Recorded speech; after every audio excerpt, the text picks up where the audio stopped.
I'll tell you about the book because it touches in some of these things. And the book is a fable. Fable is an interesting form. The fable is like storytelling. Mm-hmm. And storytelling is an interesting form. I can tell you a story where I can say things that you can't really write, with feelings that you don't feel when you read. Telling a story has sticky on it. It's like it attaches to it. It leaves a trail. It attaches to your memory that sometimes reading something doesn't. I can tell you a story about my boyhood where I was really interested in people who, it appeared from what I saw, read, or whatever, were different, had a different relationship to other human beings, not only because of their position, because other people had held the same position, but were different. So when I'm a Jew, I'm 74. So you know this is a long time ago when that short little fat Pope was Pope, that Pope John, who was this wonderful, extraordinary man that I wrote about. I was camping across Europe, living in a deux chevaux when they were all one color. And I won't go into the details of how I did it, but I got invited by a Monsignor with tickets in the summer to go to Castle Gandolfo to see the Pope in his weekly audience. What I didn't know is I had charmed somehow this Monsignor, and all I had was a wrinkled, drip-dry suit with me because I knew I was going to get to see the Pope. I knew that once I got to Rome, right? And I thought I should at least have that on, but I was in camping clothes with a scraggly beard, right? And I was 22 or 21. 22, I guess. And I went there, got lost going there, finally just left my car where I shouldn't have because I was late and it was extremely hot. I was sweating through this thing. And I get ushered into this large auditorium, it seemed vast, in the front door, and it's filled with thousands of people. And they usher me up onto the stage, and I'm there, and everybody else is a cardinal. And the Pope comes out, and he speaks in 4 or 5 different languages. And he had the audience absolutely there. I am convinced he had the audience there not out of religion, but because there was something astonishing about this man. And to be in the presence of people who are extraordinary is quite special. And I think I kept on doing it for the rest of my life.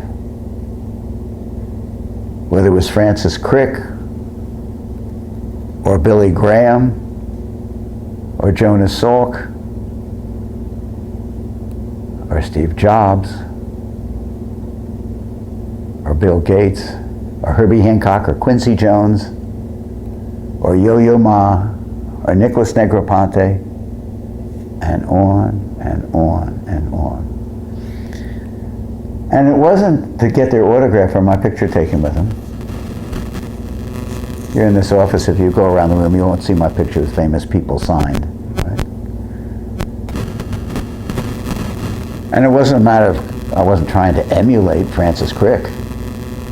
But I know there's something about people who want to do good work. There is something. And there's some conversation with all these people that I can connect to something else. And it's those connections that make a lattice of memory.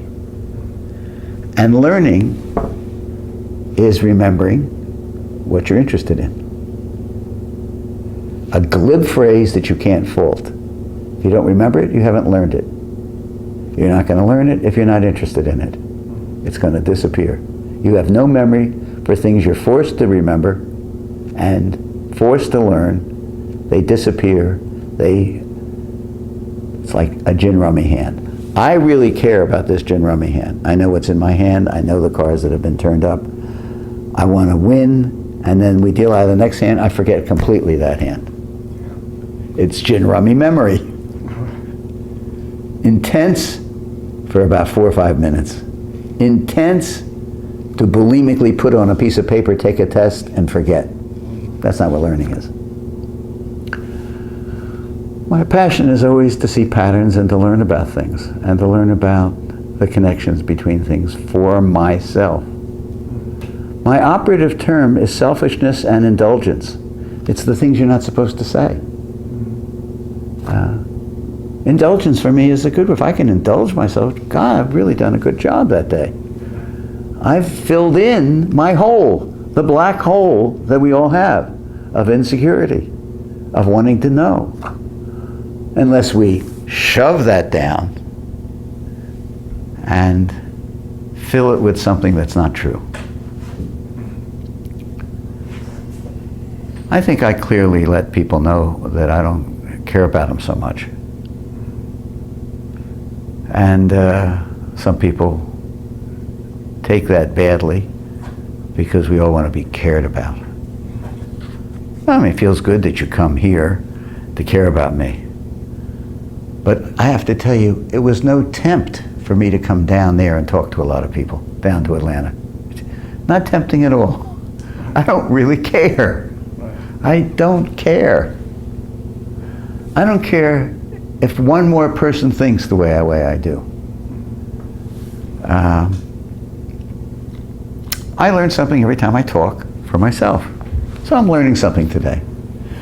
And I guarantee you that the way I'm talking to you and the sequence of what I'm saying is not like I've done ever before. I don't have a speech. I don't have a rote speech. Will there be pieces from other things? Oh yeah, of course, everybody has a limited repertoire. But if your repertoire comes from your ignorance, you have an unlimited repertoire. It's those people's repertoire that comes from what they think is their expertise. I'm an expert in Southwest cooking. I want to do a book on Southwest cooking. Will you give me an advance? Sure. You have a restaurant down there in Santa Fe. It's very good. We can back it and give you a lot of publicity. Please do your cookbook. Person number one. Person number two, me. I just was in Santa Fe and ate at a few restaurants. That food was really good. I'd like to learn about it. Would you pay for me to learn about it and do a cookbook? My ignorance. Yeah. But I can do a book on healthcare. I'm ignorant about that. I can do a book on the Olympics. I'm ignorant about that. I can do a book about Positano. I'm ignorant about that.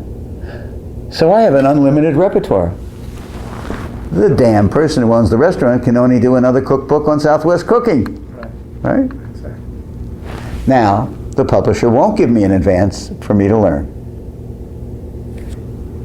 He or she missed a big opportunity because my book would be better than that woman's book. Why? Because my book would be the journey from not knowing to knowing, from not understanding to knowing, from ignorance to clarity. And as I take you on that journey in my book, you really get interested. You don't get interested from the answer from on high down here. You get interest from the bottom up, from the questions I have that can be answered with clarity. It's always the opposite. It's the opposite. Everything we have been taught is a lie. We were taught rewards for putting up your hand to answer the question. No.